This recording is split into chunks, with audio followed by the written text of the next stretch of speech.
चिंतामणराव सरकारी हायस्कूलच्या शताब्दी महोत्सवानिमित्त चिंतामणराव पटवर्धन यांच्या पुतळ्याचे अनावरण करण्यात आले। शताब्दी महोत्सवाला सांगलीचे विजयसिंह राजे पटवर्धन, राजलक्ष्मी राजे पटवर्धन, राजकुमारी पौर्णिमा राजे पटवर्धन आणि अमेरिकेचे खासदार श्रीनिवास ठाणेदार हे प्रमुख पाहुणे म्हणून उपस्थित होते।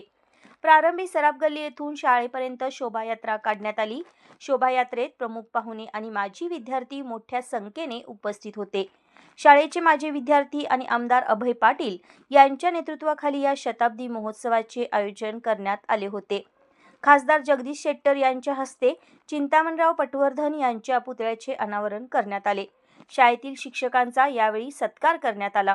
प्रमुख पाहुणे श्रीनिवास ठाणेदार यांनी आपल्या जडणघडणीत चिंतामणराव हायस्कूलचा मोठा वाटा असल्याचे सांगून शाळेतील शिक्षकांनी केलेले संस्कार मोलाचे आहेत असे आपल्या भाषणात नमूद केले।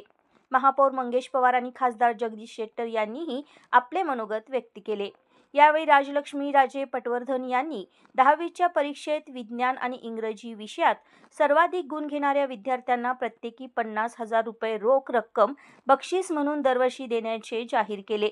शताब्दी महोत्सवाला परदेशातून तसेच विविध ठिकाणाहून माजी विद्यार्थी आले होते।